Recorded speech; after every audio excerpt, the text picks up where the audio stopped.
ও মায়েরা কতজন করেছিল একাদশী? কই একবার হাতটা তোলেন। বাহ, মোটামুটি অনেকজন। কোটি কোটি ধন্যবাদ আপনাদের চরণ। কারণ সৃষ্টি ভগবান পৃথিবীতে সবাইকে সৃষ্টি ভগবান করেছেন, এই পাপকে সৃষ্টি ভগবানই করেছেন। তা পাপ যখন কাঁদলো প্রভু আমি যাব কোথায়? সবাই তো হরিনাম শুনে গীতা পড়ে হ্যাঁ দীক্ষা মন্ত্র নিয়ে সব পূর্ণ করে নিচ্ছে, তাহলে আমি যাব কোথায়? ভগবান বলেছিল শোনো পাপ পুরুষ, তুমি যাবে একাদশী তিথিতে পঞ্চশস্যের মধ্যে।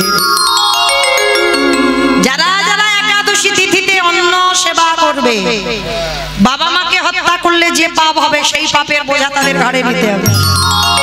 একাদশীতে যারা যারা অন্ন সেবা করবে, গুরুজিকে হত্যা করলে যে পাপ হয় সেই পাপের বোঝা নিতে হবে। একাদশীতে অন্ন সেবা করলে, গোমাতাকে হত্যা করলে যে পাপ হয় সেই পাপের বোঝা নিতে হবে। রৌরব নরকে যেতে হবে যারা একাদশীর দিনে পঞ্চশস্য সেবা করবেন। চেষ্টা করবেন মা সংসার সুখের হয় পুরুষের গুণে। ও হাসলে কেন? ভুল বললো? কি হবে গো? রমণীর গুণে। বেশ, এটা আমার কথা নয়, আপনাদের কথা নয়, খনার বচন। সংসার সুখের হয় রমণীর গুণে। কিন্তু এই যে খনার বচন, কিন্তু বাবা রমণীর গুণটা কই? তাহলে হাত তো সব ওঠার কথা ছিল, মাঝে মাঝে ধসে গেছে কেন? সংসার সুখের হয় যদি রমণীর গুণে, তাহলে সমস্ত আমরা রমণী, তাহলে আমাদের সবার হাত ওঠার কথা ছিল, উঠলো না কেন? এটাই তো গন্ডগোল। সংসারে নারী হচ্ছে শক্তি, নারী যদি দুর্বল হয়ে পড়ে সংসার হরিবল হয়ে যাবে।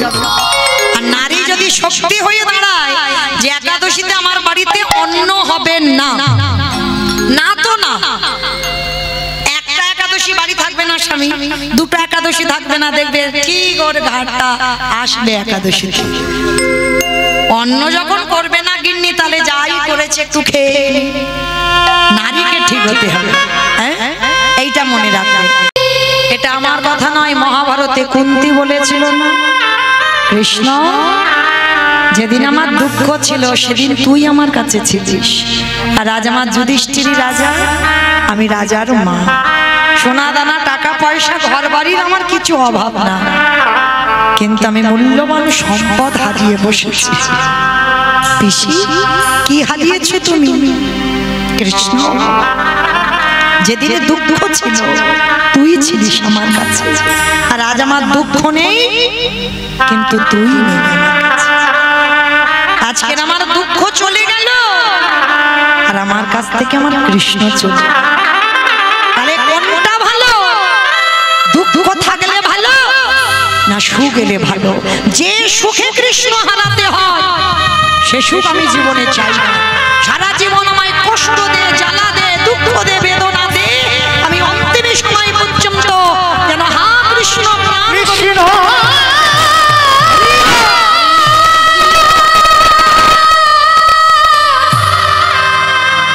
আমি যে রাজমাতা হতে চাই না, আমি যদি আমার সারা জীবন দুঃখ। আচ্ছা বলো তো বাবা, সকালবেলা ঘুম চোখটা খুলেছ, স্নান করে একটা শুভ কাজে বার হবে, আর পাশ বাড়ির সেই শত্রু যদি তোমার সামনে পড়ে যায়, সত্যি করে বলবে মা, হরিবাসরে মিথ্যা বলতে নেই, শত্রু যদি সামনে পড়ে যায় শত্রুকে প্রণাম করে তুমি তবে যাবে শুভ কাজে? যাবে? সঙ্গে সঙ্গে দরজা বন্ধ করে মাথায় হাত দিয়ে বসে পড়বে, হায় হায় হায় হায় গো, দিনটা মাটি হয়ে শত্রুর মুখ দেখলাম। কিন্তু বাবা এটা আমার কথা নয়, মহাভারত প্রমাণ দিল শত্রু হলেও সে যদি গুরুজন হয়, শুভ কাজে যাচ্ছ হচ্ছে নয় থানা পুলিশ, তাতে তোমার অসুবিধা কি?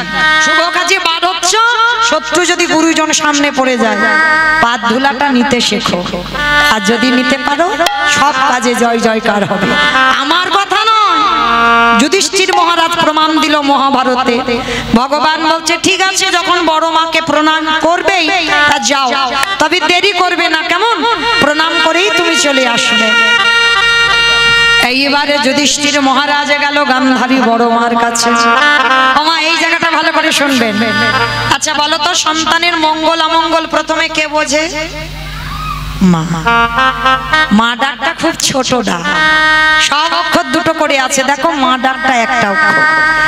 তা গান্ধারী তো 100 ছেলের মা, বুঝতে পেরেছে আমার 100টা ছেলে যুদ্ধে যাবে, ওরা কেউ আর ফিরবে না। গান্ধারী বসে বসে কাঁদছে, আরে বলে কৃষ্ণ রে, আমার 100টা সন্তানের মধ্যে 99টা খারাপ করতে পারতি, কিন্তু কৃষ্ণ একটা ছেলেকে কি তুই ধর্মের পথে নিয়ে যেতে পারলি না? একেবারে 100টা খারাপ করে দিলি। একটা মেয়ে হলো তাকেও তুই খারাপ করে দিলি, একটা জামাই হলো জয়দ্রথ তাকেও খারাপ করে দিলি। কোন মানুষ আমার ধর্মের পথে গেল না, কেন করলি রে? কাঁদছে। আর যুধিষ্ঠির মহারাজ এসে ডাকছে বড় মা। যেই না বড় মা বলেছে বাবা, গান্ধারী দরজায় এসে দেখে না সব থেকে বড় শত্রু ডাকছে। গান্ধারী এসে কোমরে হাত দিয়ে বলছে কি চাস? কেন এসেছিস আমার ঘরে? ও কালকে ছেলেরা যুদ্ধে যাবে দেখতে এসেছিস, আমি কত আনন্দে আছি। বলে না, ওই জন্য আসেনি বড় মা। তাহলে কেন এলি? তার একটাই কারণ, বড় মা আমি জীবনে তোমার কাছে কিছু চাই, আজ আমি তোমার কাছে একটা জিনিস চাইব, তুমি দেবে। বল কি চাস? না ওরকম করি নয়, আগে ত্রিসত্য করো। ত্রিসত্য করব। যুধিষ্ঠির বলছে বড় মা, একেবারে তুমি আমার মাথায় হাত রেখে আশীর্বাদ করে দাও, কাল সকালবেলা যদি আমি যুদ্ধক্ষেত্রে দাঁড়াই, ওই প্রথমে দিনে যুদ্ধে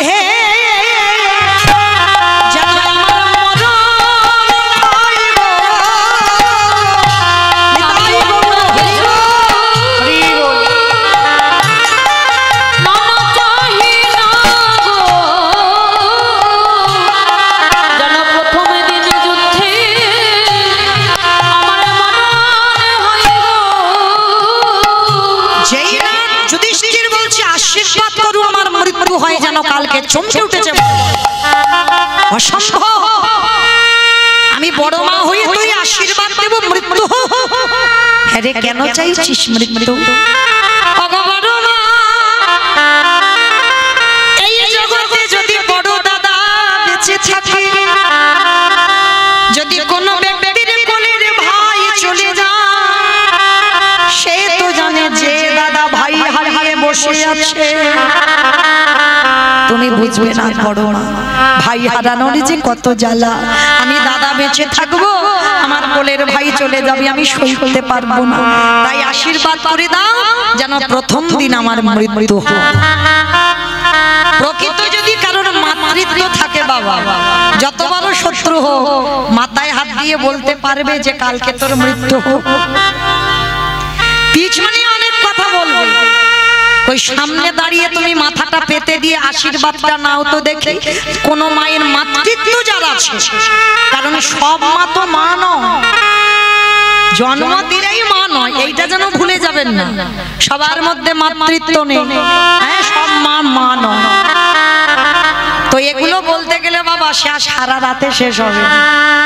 যাই হোক, অন্যদিনে আবার আলোচনা হবে এই দিকটা। তো এইবার যেই না বাবা মাথায় হাত দিয়ে যে সব থেকে বড় শত্রু আশীর্বাদ দিল কি জানো?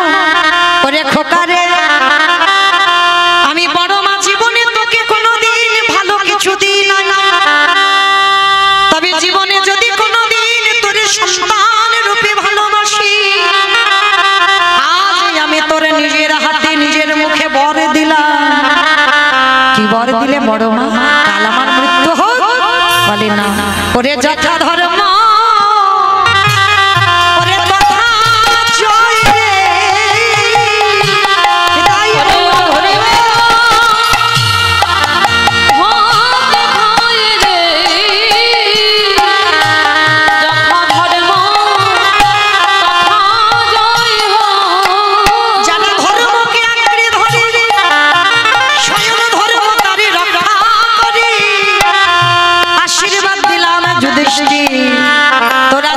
হয়ে ঘরে ফিরবি। আমি এই আশীর্বাদ করে রাখলাম, জয়ী হয়ে ঘরে ফিরবি। আশীর্বাদ দিল জয়ী হয়ে ঘরে ফিরবে। আজকে দুর্যোধন মানে গান্ধারীর নিজের ছেলে, বড় ছেলে বলল, মা কাকে তুমি বর দিলে? ওরা জয়ী হয়ে আসবে, ওরা তোমার শত্রু। গান্ধারী বলল, চুপ করে বাবা, আমি তোর মা হয়ে আশীর্বাদ দিলাম, রক্তের খেলা বন্ধ কর, তুই ওই যুদ্ধে গিয়ে জয়ী হতে পারবি না। কিন্তু বাবা যারা অহংকার ব্যক্তি হয় কারোর কথা তোয়াক্কা করবে না, এটা বাস্তবে মিলিয়ে নেবে। যাদের হৃদয়ে অহংকার থাকবে, নিজে যেটা মনে করবে ঠিক, তুমি যে কোনো উপদেশ দেবে তোমার কথাটা যে প্রাধান্য দিতে হবে, অহংকার ব্যক্তিদের এটা থাকবে না। আমি যেটা করছি ঠিক, আমি যেটা বলছি ঠিক, আর আমি যেটা করে দেখাচ্ছি সেটাও জগতে ঠিক। মানে অহংকার ব্যক্তিদের জীবনে তুমি ভুল ধরতে পারবে না। আর অহংকার ব্যক্তিরা কারোর কাছে বাবা মাথা নিচু করতে শেখে, সব কাজে বাবা মাথা উঁচু করে বেড়ায়। কিন্তু গান্ধারী বলেছিল, খোকা আমি মা হয়ে তোকে বলে রাখলাম, তোর এই অহংকারের জন্য খুব তাড়াতাড়ি পতন হবে হবে হবে। ভালো করে বিচার করে দেখেন, 100টা ছেলে যুদ্ধে যাবার কালে কেউ বাবা মাকে প্রণাম করে যায়, আর গান্ধারী যারা শত্রু পঞ্চ পাণ্ডব, কুন্তী মায়ের সন্তান, মাতৃর 2টো সন্তান, কুন্তী মায়ের 3টে সন্তান, মাতৃর সহমরণের পর কুন্তীর হলো 5টা ছেলে, আর সেই 5টা ছেলে যুদ্ধে যাওয়ার আগে বড় মা বড় জ্যাঠামশাইকে প্রণাম করে তারপরে গেল। তাহলে মহাভারত কি শিক্ষা দিল বাবা? আমার শিক্ষা নয়, যারা শুনেছেন, যারা পড়েছেন, যারা শুনলেন, যত বড় শত্রু হোক কোন শুভ কাজে যাবার কালে যদি পড়ে যায় সামনে প্রণাম করতে শেখো। আর গুরুজনদের পদধূলা যত তুমি নেবে, তুমি সকল কাজে জয়ী হবে। ওই গুরুজন হরি হরি বল, হরি বল। আমি সকলে কাজে জয়ী হবে। অমাইরা ভালো যদি বাঁচতে হয় একজনকে ভালোবাসো, আমার গৌর গোবিন্দ চরণ। এই পৃথিবীতে তুমি যাকেই ভালোবাসো না কেন বাবা, সব চাওয়া পাওয়া আছে, তুমি দাও আমি তোমারে দেব। নিঃস্বার্থ ভালোবাসা পাবে না বাবা তুমি জগতে। অনেকে বলে না আমি তোমায় জীবন দিয়ে ভালোবাসি, প্রাণ দিয়ে ভালোবাসি, কেউ তোমায় ভালোবাসে। যতদিন তুমি সংসারে দিতে পারবে ততদিন তোমার ভালোবাসা, আর যেদিন থেকে তুমি সংসারে দেওয়া বন্ধ করে দেবে, তুমি সংসারে আবর্জনা হয়ে যাবে। তাই ভালো যদি বাঁচতে হয় মা, সকাল সকাল গোবিন্দ চরণে 2টো ধরে। এই জগতে সংসারে বাবা অনেকে বলে না সবার ভালোবাসায় স্বার্থ লুকানো, কিন্তু আমার মায়ের ভালোবাসায় কোনো স্বার্থ নেই। কেন? আমি জন্ম নিয়ে মার কোলে বসেছি, মার স্তনদুগ্ধ পান করেছি, তাহলে ভালো যদি কেউ বাসে সেটা আমার মা। কিন্তু বাবা আমি কথাটা বলার পরে আপনারা ভালো করে বিচার করে বলবেন, আমিও একজন মা। তাহলে এখানে যারা মা হয়েছি তারা সবাই বলতে পারবো বাবা, সন্তান মাতৃজঠরে 5 মাস বয়স হয়, মাতৃস্নানে দুগ্ধ আসে। তাহলে ভালো করে বিচার করে বলেন বাবা, দুগ্ধটা কি মা নিজে নিজে তৈরি করলো? মা নিজে করলো? মা যদি নিজে করতে পারতো তাহলে একটা মাকে বলে দেখো তো গর্ভে সন্তান আসবার আগে পারে কিনা? পারবে না। তাহলে সন্তান গর্ভে 5 মাস হবে তখন মাতৃস্তনে দুগ্ধ আসে, তাহলে দুধটা দিল কে? মা তৈরি করলো না, বাবাও দিল না, গ্রাম প্রতিবেশী কেউ দিল না, আত্মীয় পরিজন কেউ দিল না, তাহলে দিল কে? না বিশ্বের স্রষ্টা মালিক ভগবান। একদিনের একটা বাচ্চা সে জন্মগ্রহণ করে কি খাবে তার ভাবনা জগতে তার না মা ভেবে রয়েছে, না তার বাবা, না আত্মীয় পরিজন, বন্ধু বান্ধব কেউ। একদিনের বাচ্চা সে জন্ম নিয়ে কি খাবে তার ভাবনা আমার ভগবানই ভাবে। স্তনদুগ্ধটা কিভাবে তৈরি হবে আজ পর্যন্ত কোনো বৈজ্ঞানিক পারেনি বাবা। কতটুকু ঠান্ডা, কতটুকু গরম, কতটুকু টক, কতটুকু তিতো, কতটুকু মিষ্টি, কতটুকু লবণ দিলে তবে একটা স্তনদুগ্ধ তৈরি হবে আজ পর্যন্ত কোনো বৈজ্ঞানিক ভাবেনি। ভেবেছে আমার বিশ্বের স্রষ্টা মালিক ভগবান। তাহলে আমার ভগবানের মতো বান্ধব আমার বিচারে মনে হয় বাবা আর কেউ হবে না। পৃথিবীতে সবার ঋণ শোধ হয়, কিন্তু আমার ভগবানের ঋণ তুমি জীবনে শোধ করতে পারবে না। ওই জন্য মনে রেখো মা, শিশুকালে কৃষ্ণ ভজে কৃষ্ণ পাবার আসে, কৃষ্ণ পাবার আসে, যৌবনেতে কৃষ্ণ ভজে আসে বা না আসে, আসে বা না আসে, বৃদ্ধকালে কৃষ্ণ ভজে জমের তহর আসে। কথাটা সবাই জানি বাবা, মানেটা বোঝে। শিশুকালে কৃষ্ণ ভজে কৃষ্ণ পাবার আসে। ভজন করতে হবে শিশুকাল, সকাল সকাল। আবার একদিকে মহাজনেরা বলছেন বাবা কুড়ি ফুলে গোবিন্দ সেবা হবে না। কি গো মাইরা, কুড়ি ফুলে সেবা হয়? কুড়ি ফুল সম আমাদের বাল্যকাল। এই যে ছোট ছোট ছেলে মেয়েদের নিয়ে যদি কীর্তন আসরে বসো, ওরা বসতে হয় বসে, কিন্তু মা ওদের কি সেই অভিজ্ঞতা আছে কীর্তনের রস আস্বাদন করবে? নেই। কেন নেই? ওটা কুড়ি ফুল গোবিন্দ সেবায় ঠিক ঠিক লাগবে না। কারণ আমরা তো ধ্রুবের মা হতে পারিনি, আমরা প্রহ্লাদের মা হতে পারি নাই বাবা। সে ধ্রুবের মা প্রহ্লাদের মা জন্ম দিয়েছিল সন্তান, ধ্রুব প্রহ্লাদ গোবিন্দ সেবায় লেগেছিল কুড়ি ফুলে। আরে কলির মানুষ, এ কুড়ি ফুল গোবিন্দ সেবায় লাগবে না। আর বাসি ফুল তো লাগবে না, এটা আমরা সবাই জানি এখানে। আমাইরা বাসি ফুল সম দন্ত পড়ে যাবে, কেশ পেকে যাবে, চামড়া গুলো আলাদা হয়ে যাবে। ওই ঝরা ফুলে গোবিন্দ সেবা হবে না। মায়েরা মনে রাখবেন, যে ফুল কালকের ফুটে ঝরে পড়ে গেছে মাটিতে, ওই ফুল গোবিন্দ সেবায় লাগে লাগে না। তাহলে বাসি ফুল লাগলো না, কুড়ি ফুল লাগলো না, তাহলে সেবা দেবে কোন ফুল?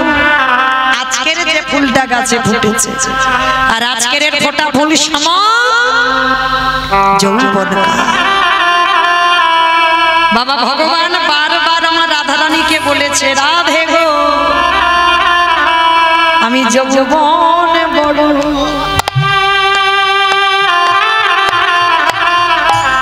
রাধে আমি ভালোবাস, বলে ওগো রাধে,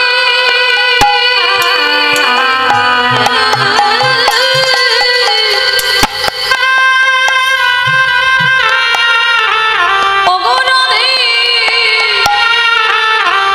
রাই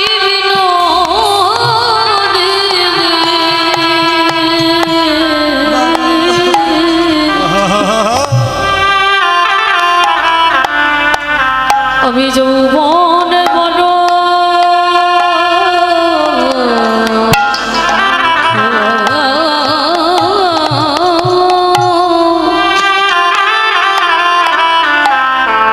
বড় ভালো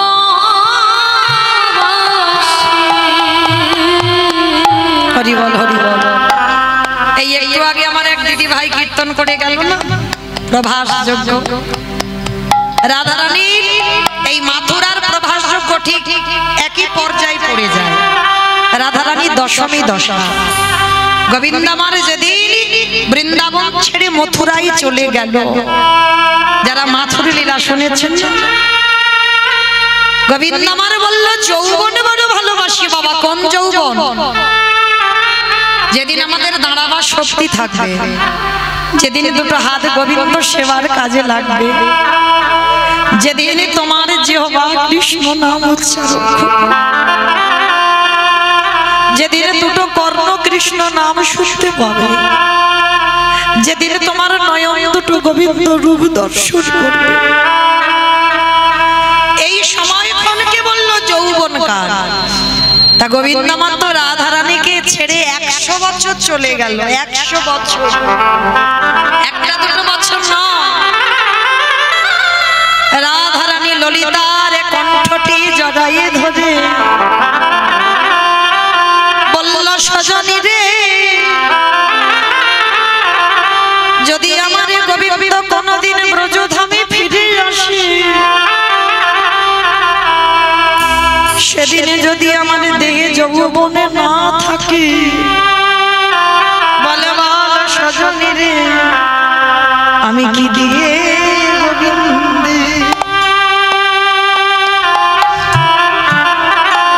গোবিন্দের সেবা দিব?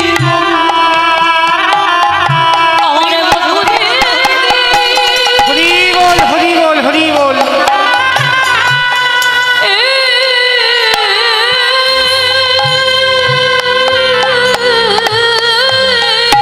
হরি বল।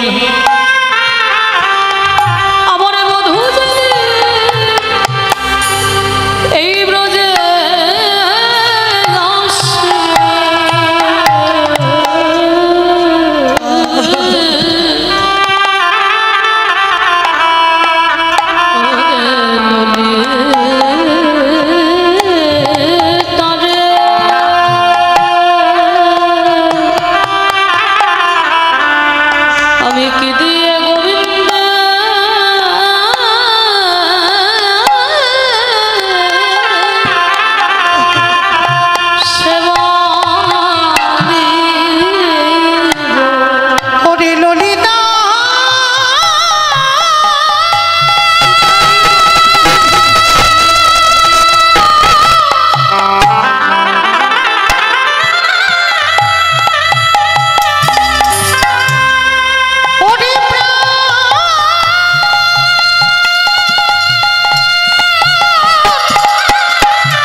ললিতা, যেদিন আমার গোবিন্দ আসবে, সেদিন যদি আমার যৌবনখানা না থাকে, সেদিন আমি কি দিয়ে সেবা দেব বলতে পারিস?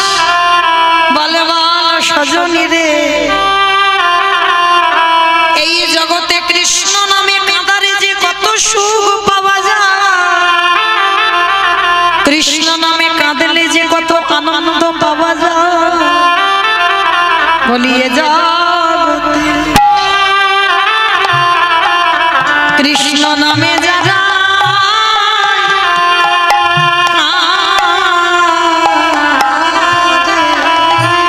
এই নামে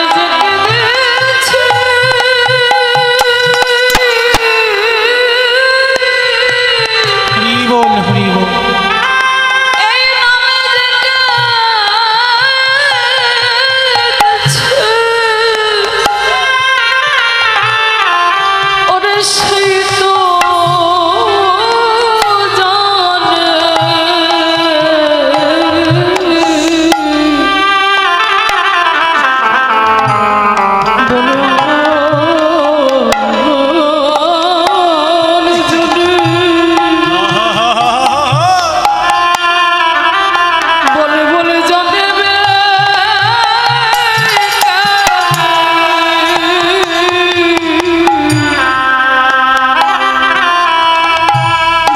কৃষ্ণ নামে কৃষ্ণ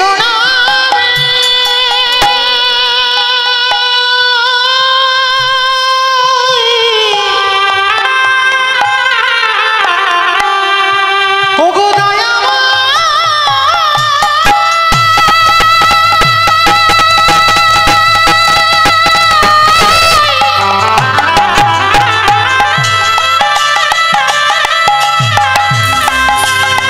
ওগো কৃপা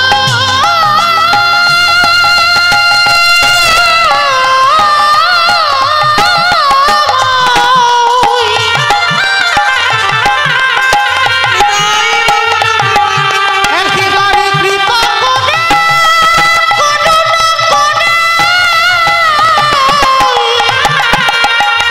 তোমার চরণে আশ্রয় আমি অভাগিনী বলে ওই রাঙাচরণ হতে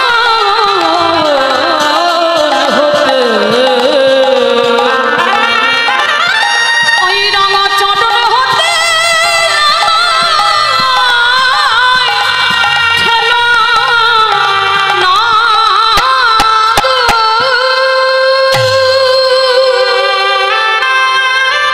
আজকের রাধারানী সখীদের কাছে বলছিল কৃষ্ণ ভালোবাসলে যে কৃষ্ণ নামে কাঁদলে যে কত সুখ পাওয়া যায়। মনে রাখবে বাবা, জগতে নাচানাচি করার শ্রোতা অনেক পাওয়া যায়, কিন্তু কৃষ্ণ নামে নয়ন জলে বুক ভাসিয়ে কীর্তন শোনার শ্রোতা জগতে খুব দুর্লভ। আর একটা কথা মনে রাখতে হবে বাবা, আমার ভগবান একটু ভালোবাসার কাঙাল। ভক্তের কাছে জীবনে বলেনি আমার শ্বেত পাথরের মন্দির গড়ে দে, ভক্তের কাছে কোনোদিন বলেনি আমায় মোটা মোটা রজনীগন্ধার মালা দিয়ে সাজিয়ে দে, কোনোদিন বলেনি আমায় ভালো ভালো ফল মিষ্টির ডালা দিয়ে আমায় খেতে দে। তবে ভগবানের চাওয়া নেই বলা ভুল বাবা, আছে। কি চাই জানো? ওরে কলির জ্ঞানন্ধজি, সারাদিনে তোরা সংসারে মেতে থাক, কিন্তু সারা দিনের মধ্যে যদি একটুখানি আমার চরণ তলে বসে একেবারে যদি নয়ন জলে বুকু ভাসায়, একেবারে যদি বলতে পারিস কৃষ্ণ তোমার গোলামে বলে, আমার যাতে কুল মানে দেহ মন প্রাণ জীবনে যৌবন যা কিছু আছে তোমায় দিলাম বলে, যদি ডাকার মতো কেউ ডাকতে পারে আমার ভগবান পৃথিবীর যেখানে থাকুক না কেন, সে যে ভক্তের দাদা আমার দয়াল ছুটে আসে। যদি কেউ হরি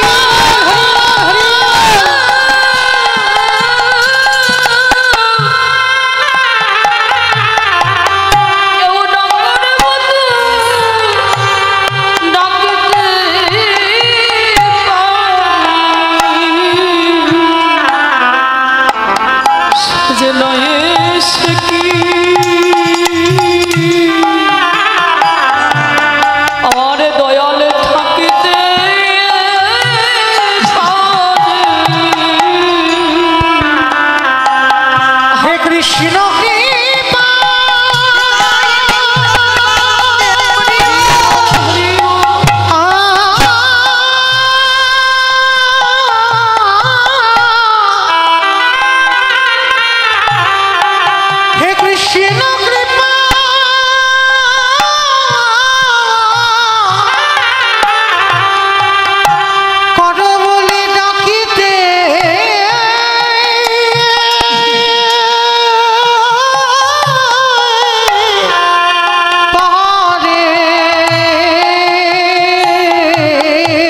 চরণ সকাল সকাল আঁকড়ে ধরো, আর সকাল গড়িয়ে গেলে আর ভজন সাধন কোনোটাই হবে না। শুধু এলাম জগতে, খেলাম, ছেলে পুলে মানুষ করলাম, কিছু কাজ হলো না। তাই আজকে সেই চৈতন্য মহাপ্রভু নদিয়ার মাটিতে দাঁড়িয়ে বাবা নদিয়ার মাটিতে অবতীর্ণ হয়েছেন। আপনারা বড় ভাগ্যবতী, বড় ভাগ্যবান। কি বাবা ভাগ্যবান ভাগ্যবতী না? যে মাটিতে, যে মাটির ধুলি কণায় আমার গৌরের পদধূলি, আপনারা তো সেই মাটির মানুষ। আমরা যত যত কীর্তনীয় আছি বাবা, যেখানেই যাই না কেন সবার আগে নদিয়ার কথাটা আগে বলতে হবে। নদিয়ার নাম না নিলে কীর্তনীয় হবে না। তাহলে আপনাদের মতো ভাগ্যবতী ভাগ্যবান আর কেউ আছে বলে মনে হয়? আমি তো আপনাদের থেকে অনেক দূরের মানুষ। আশীর্বাদ করেন, এ জন্মে তো হয়ে গেল, আবার যদি কোনোদিন আমি মানুষ হয়ে আসি, যে তুলেই যাই না কেন যেন এই নদিয়ার মাটিতে যেন ভক্ত শোনে মিশতে পারি। নিতাই গৌর প্রেমানন্দ। হরি বল হরি বল হরি বল। এ জন্মে তো সাধন ভজন কোনোটাই হলো না। ঢাক এসে গেলে সবাইকে চলে যেতে হবে। কিন্তু জানো, চৈতন্য মহাপ্রভু নবদ্বীপের মাটিতে দাঁড়িয়ে মহাপ্রভুর খুব খুব প্রিয় খাবার ছিল কি জানো? থোর, কচু, কলা, মোচা, এগুলো প্রভুর খুব প্রিয় ছিল। যদি কোনো ভক্ত এই প্রসাদীগুলো যদি করে দেয়, ভগবান বলছে সারা জীবন আমি তার দরজায় বাঁধা হয়ে যাই। বিশেষ করে প্রভু আমার ওই মোচার তরকারি খুব ভালোবাসে। তা প্রতিদিন নিমাই নবদ্বীপ থেকে প্রতিদিন ওই নবদ্বীপের বাজারে বিক্রি করতে বসত শ্রীধর পণ্ডিত। শ্রীধর বাজারে বিক্রি করত, তেমন তো অর্থ ছিল না। অর্থ না থাকলে বাবা ব্যবসা করবে কি করে? বিনা অর্থে ব্যবসা করত। কি ব্যবসা? রাস্তার ধারে বাবা থোর, কচু, কলা, মোচা এগুলো পাওয়া যায়, অনেক টাকা লাগে না, এইগুলো কেটে এগুলো নিয়ে বাজারে বিক্রি করে। আর নিমাই প্রতিদিন ওই শ্রীধর পণ্ডিতের কাছ থেকে বাজার কিনে খায়। প্রতিদিন মাস চলে যাচ্ছে, বছর চলে যাচ্ছে, শ্রীধরের খুব অভাবের সংসার। তা শ্রীধর একদিন প্রশ্ন করছে, নিমাই তুমি তো রোজ বাজার করো, আমাকে পয়সা দেবে না? তখন কিন্তু জানতো না শ্রীধর যে নিমাই হচ্ছে কলিযুগের ভগবান, কার কাছে কে পয়সা চাইছে। তো নিমাই বলেছিল, দেখো শ্রীধর, আমি বাজার করে নিয়ে যাচ্ছি ঠিক কথা, কিন্তু কথা দিলাম তুমি হিসেব করে রাখো, একদিন সুদে আসলে আমি সব মিটিয়ে দেব। তারপরেই তো নিমাই 24 বছর বয়সে সন্ন্যাসে চলে গেল। সন্ন্যাসের শেষ সময়টা কাটিয়েছিল জগন্নাথ ধাম, পুরী ধাম, লীলাচল। মহাপ্রভু সিদ্ধান্ত নিয়েছিল একদিন পুরী ধাম থেকে যাবে বৃন্দাবন। তা বৃন্দাবনে যাবে, নদিয়ার মানুষদের খবর দিয়েছে তোমরা এসো আমাকে দেখে যাও, আমি বৃন্দাবন যাত্রা করব। তো নদিয়ার মানুষরা সবাই ছুটে যাচ্ছে নিমাইকে দেখবে বলে। যার যার ঘরে যা যা কিছু ছিল, নিমাই যেটা যেটা ভালোবাসে খাওয়াবে বলে নিয়ে যাচ্ছে। শ্রীধর তখন বুঝেছে বাবা নিমাই হচ্ছে কলিযুগের ভগবান, কিন্তু এত অভাব, নিমাইকে খাওয়াবে তেমন কোনো জিনিস শ্রীধরের ঘরে ছিল না। কি দেব আমার নিমাইকে? হঠাৎ চিন্তা করতে করতে দেখে না বাবা গাছে একটা মোচা হয়ে আছে, মোচাটা কেটে নিয়েছে, কিন্তু রান্না করবে, মোচাটা তো বানাতে রান্না করতে সময় লাগবে।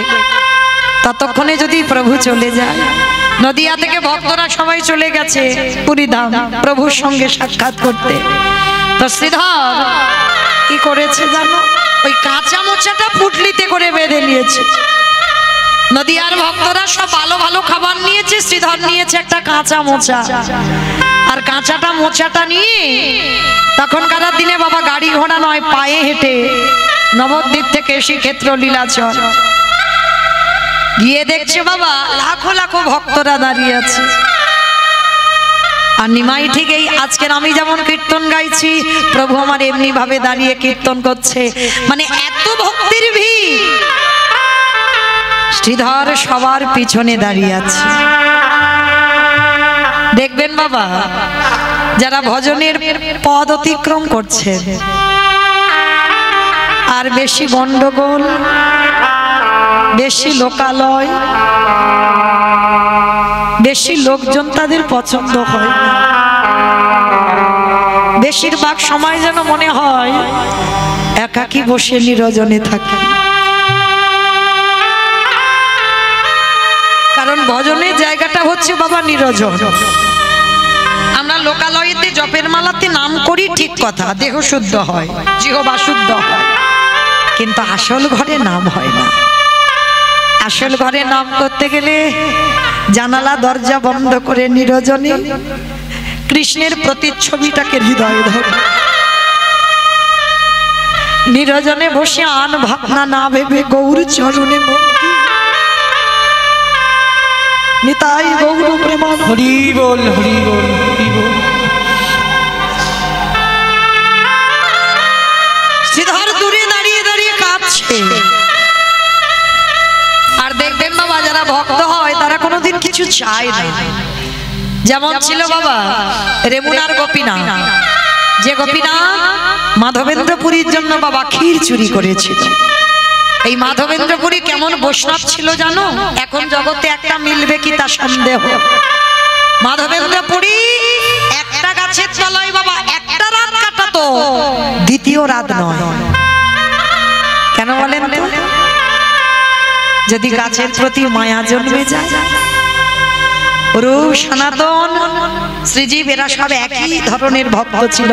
বৃন্দাবনে যখন গেছিল না, একটা গাছের তলায় আজকে রাত কাটাবে, কালকের আর নয়, কালকের অন্য গাছ দেখবে। কেন? এই আজকের থেকেছিলাম এই গাছের তলায়, আবার যদি কালকে থেকে যাই, যদি গাছের প্রতি মায়া জন্মে যায়, এই মায়া যাতে না জন্মায়, এরা প্রতিদিন একটা একটা করে গাছের তলায়।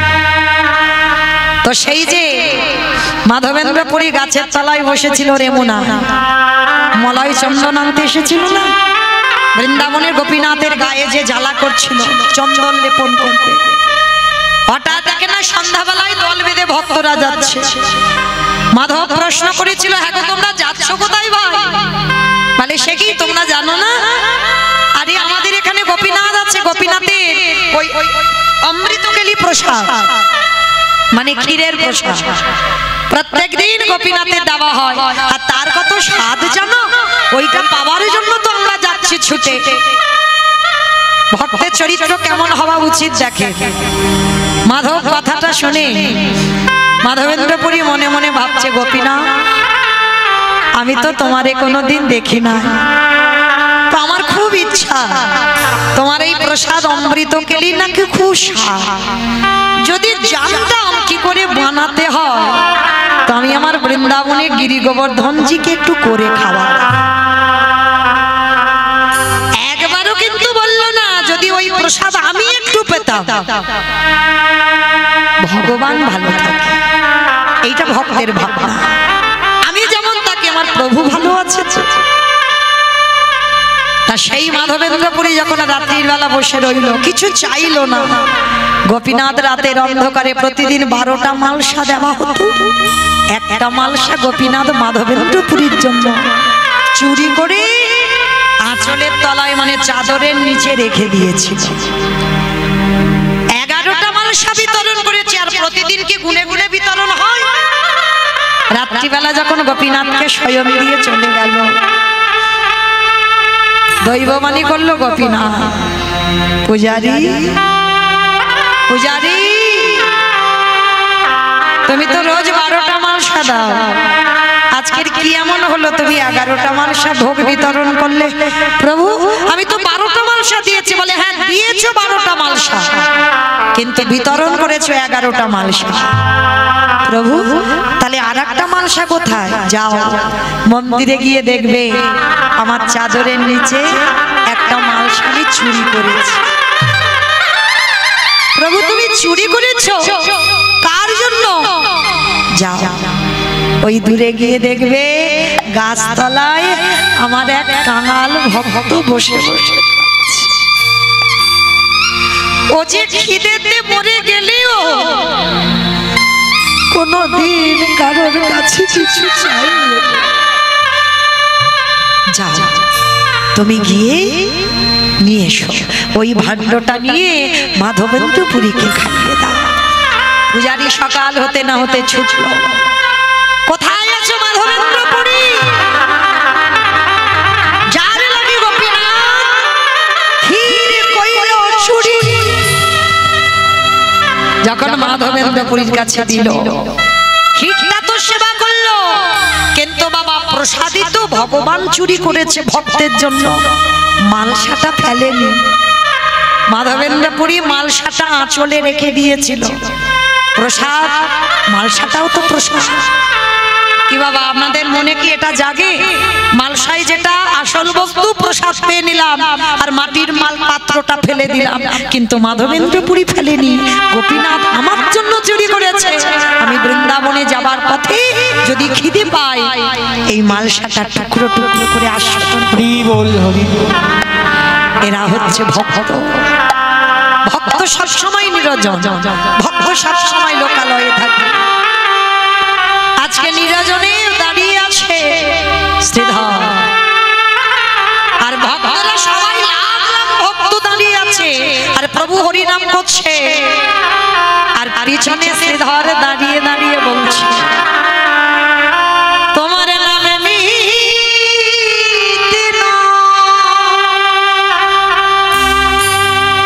এটা বাবা বিজয় সরকারের একটা গান।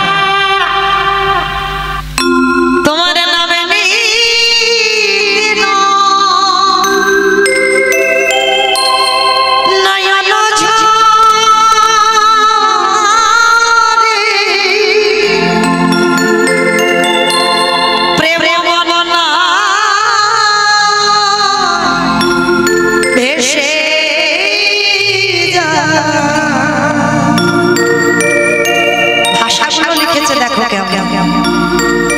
বিজয় সরকার ভগবানের উদ্দেশ্যে জানাচ্ছে দয়াময়, সারা জীবন আমি যতদিন বাঁচব আমি যেন চিরকাল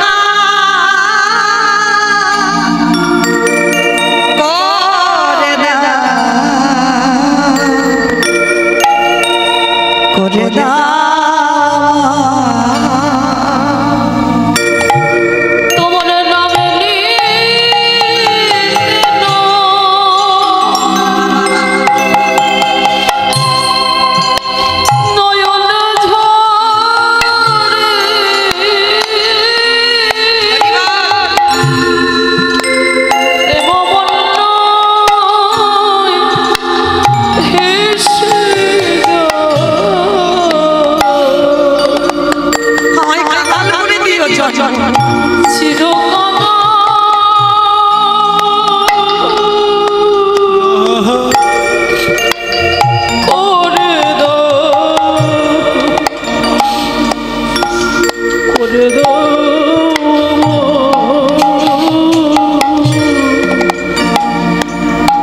আবারও কি বলছে দেখো, আবার যদি আসে দয়া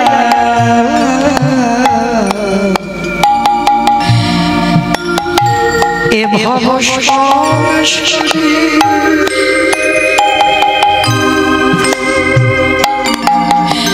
যেন কৃষ্ণ ভক্ত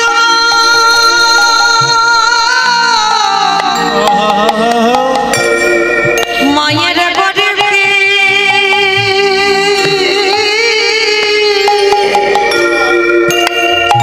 জন দিও রে দয়াল বরে যদি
পড়াশোনা ছেড়ে কবে শুদ্ধ হবে মন, কবে ভক্ত সঙ্গে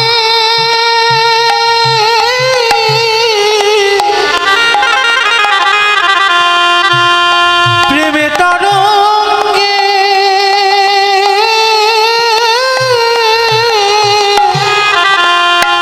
যাব মধুর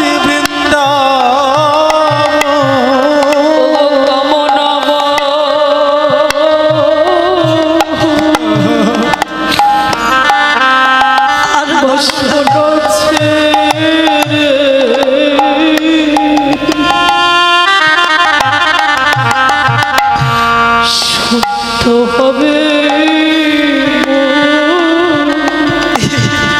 কবে ভক্ত সঙ্গী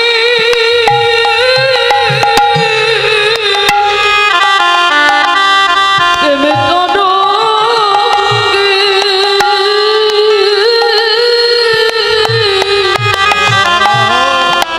ভাসিব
নিতাই চাঁদকে বলল, দাদা তুমি যাও, শ্রীধরকে খবর দাও যেন আমার কাছে আসে।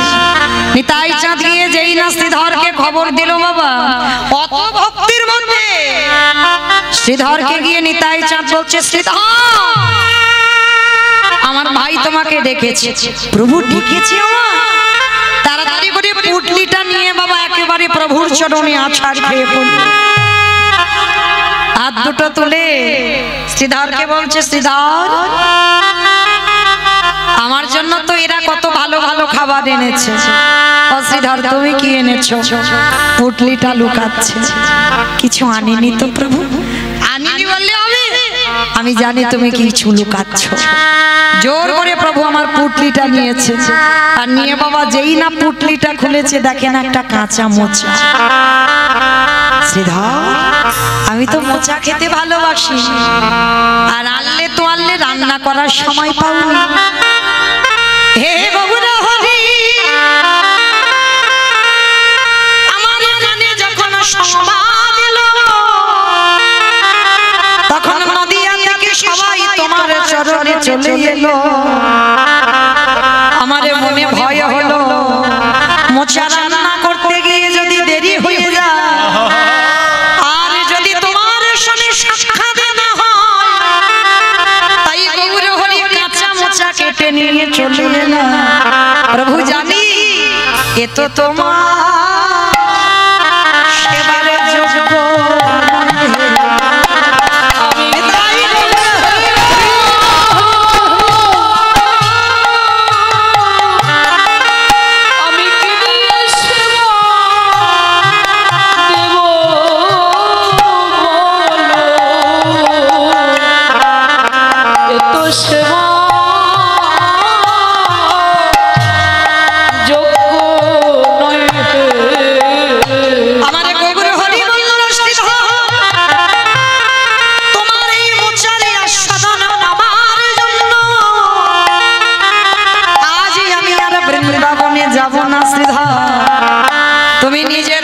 মোচা রন্ধন করে আমাকে তুমি খাইয়ে দেবে, তারপরে আমি বৃন্দাবনে যাত্রা করব। তাই করল শ্রীধর। আর সেবা দেবার পর মহাপ্রভু বললেন, শ্রীধর গো, কত মাস কত বছর তোমার কাছে বাজার করে খেলা, এবারে বলো তুমি আমার কাছে কত টাকা পয়সা চাও। হিসেব করে রেখেছো তো আমি কত বছর তোমার কাছে ওই থোর কচু কলা মোচা লাউ নিয়ে নিয়ে খেয়েছি, বলো তোমার কত টাকা লাগবে, বছরে কত টাকা হয়েছে। শ্রীধর বলল, গৌরে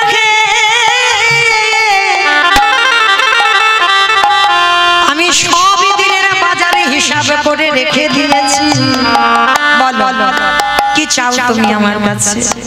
দয়াল হরি, এই সংসারের মায়াতে পড়ে যদি তোমার বাড়ির ঘাটে আমার যেতে দেরি হয়ে যায়, একান্ত যদি তুমি আমায় কিছু দিতে চাও,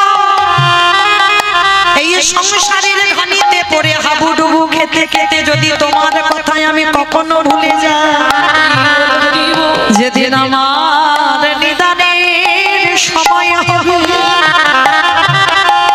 যেদিন আমার চারজনা পাশের দোলায় নিয়ে যাবে,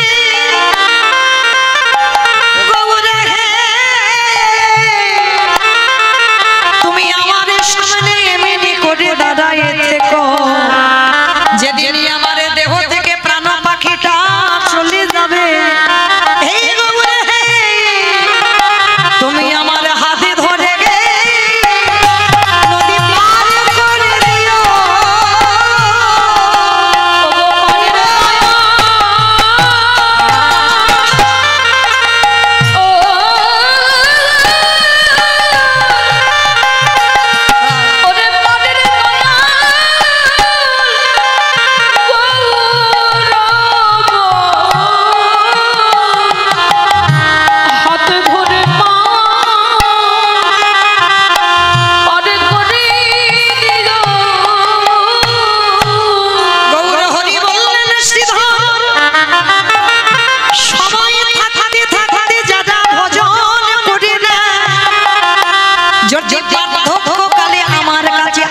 ভুলে যা আমি তার হাতে ধরে নদী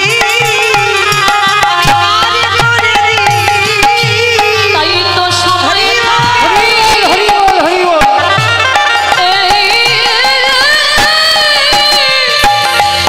একেবারে বলে না হে,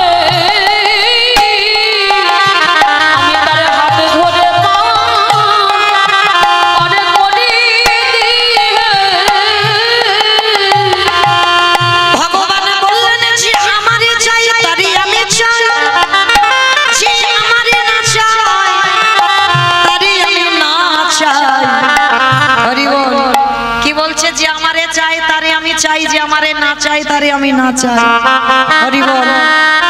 যুধিষ্ঠির মহারাজ যুদ্ধে যাবে, যুদ্ধে যাওয়ার আগের দিন ভগবান কৃষ্ণকে ডেকে বলল, কৃষ্ণ আমি তো যুদ্ধে যাব, যুদ্ধে যাওয়ার আগে ক্ষণকাল বিলম্ব করো, একবার আমার বড় মার কাছে যেতে চাই।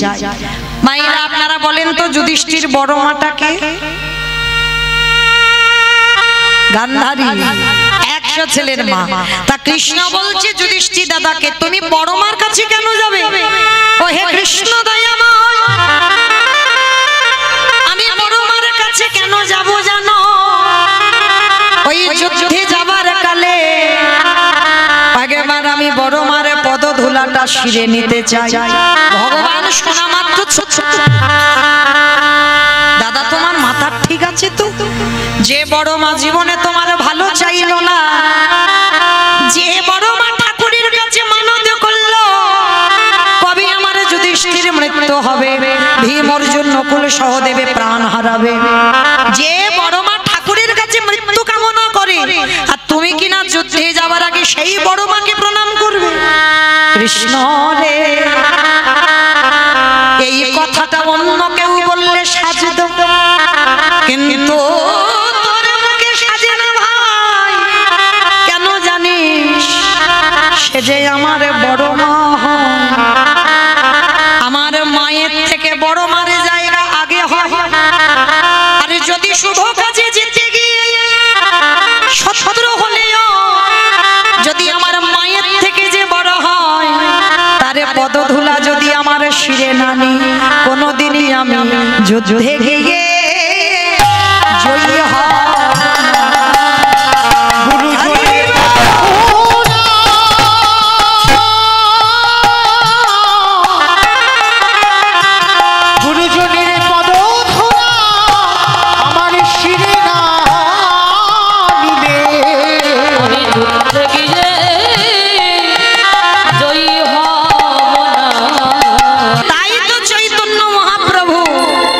নদিয়ার মাটিতে দাঁড়িয়ে কি করছে জানো?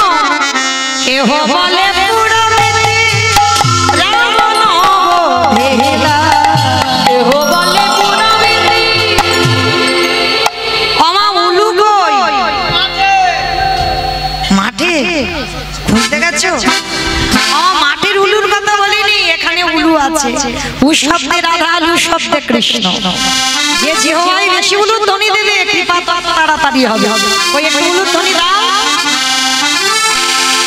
কেহ বলে পুরাবেতে রাবণ বধিলা, কেহ বলে পুরাবেতে আমার মুরারি।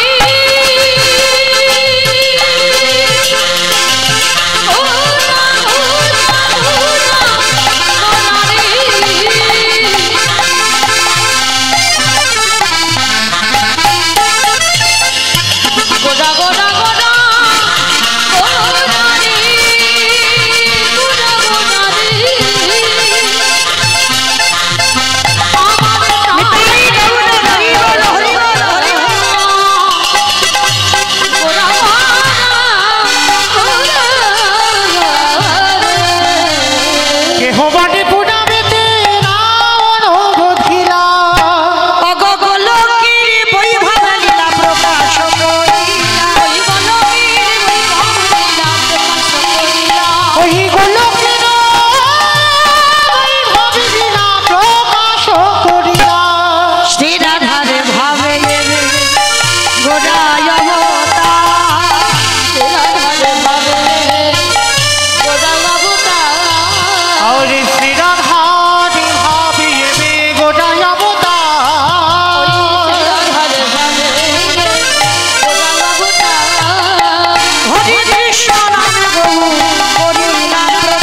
বাসুদেব ঘোষ কহে করি জোড়হা, করি জোড়হা।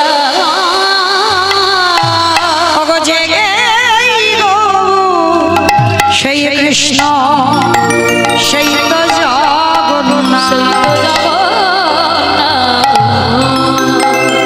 বাসুদেব ঘোষে কহে এইবারে লীলা প্রকাশ হলো। বাসুদেব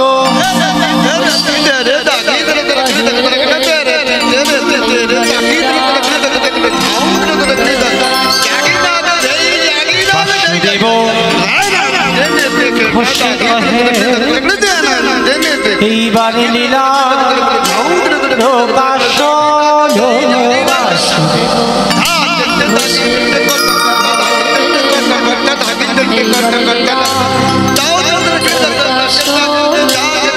বাসুদেব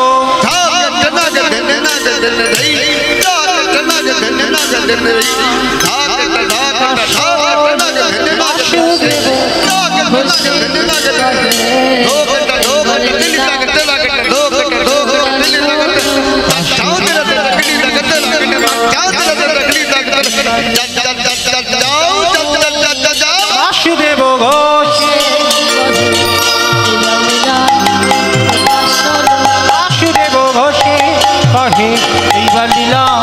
প্রকাশ হলো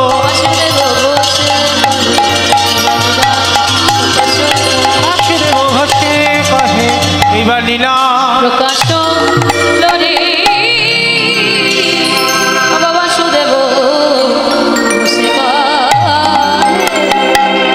শ্রীকৃষ্ণে যতে খেলা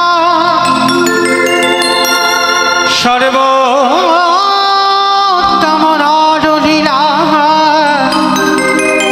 নরভূপু তাহার স্বরূপ গোপবেশ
वन्दे नन्द व्रज श्रीनं पादरेणुमवेशसा या संहरे कतत गीतं प्रणति भुवनत्रया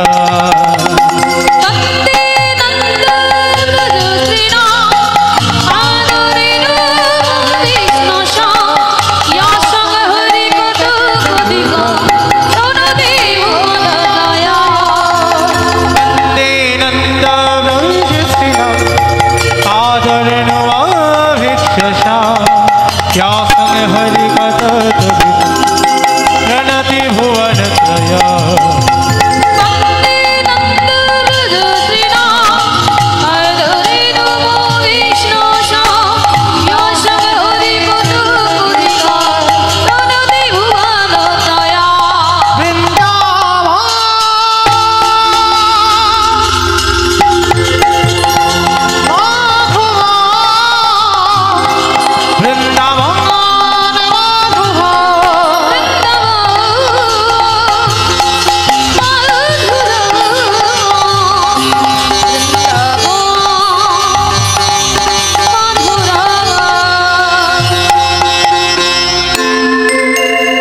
রাধে রাধে।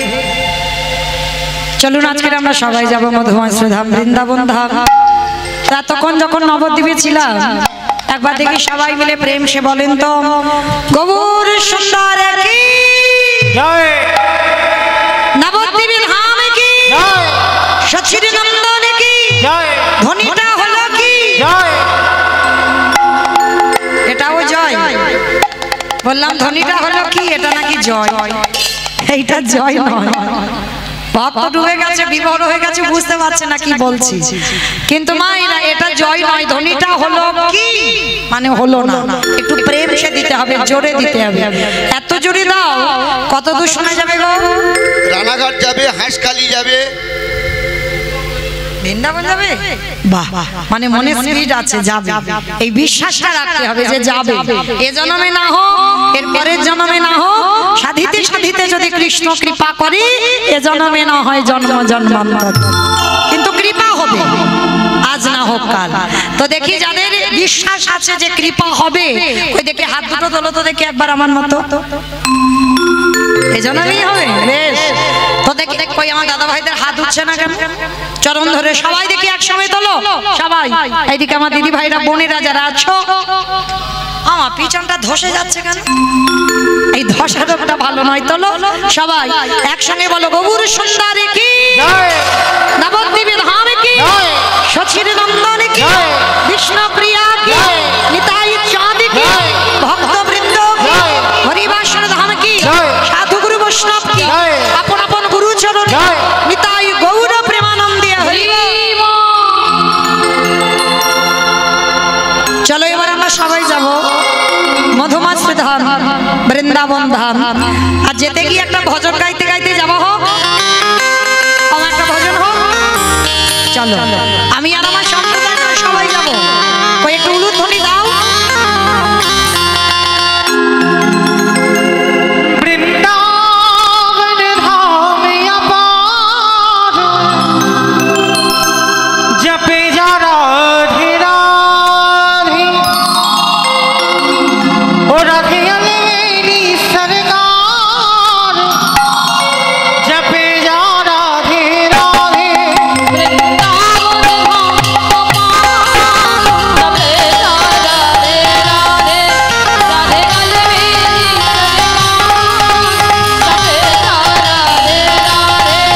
রাধে আলেরি সরকার, জপে যা রাধে রাধে, জপে যা রাধে রাধে, হাজি যা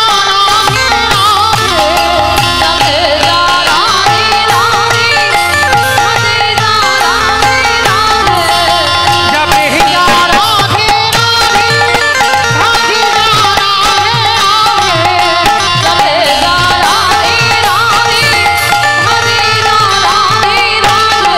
ও রাধে আলেরি, রাধে আলেরি, ও রাধে আলেরি সরকার, জপে যা রাধে রাধে,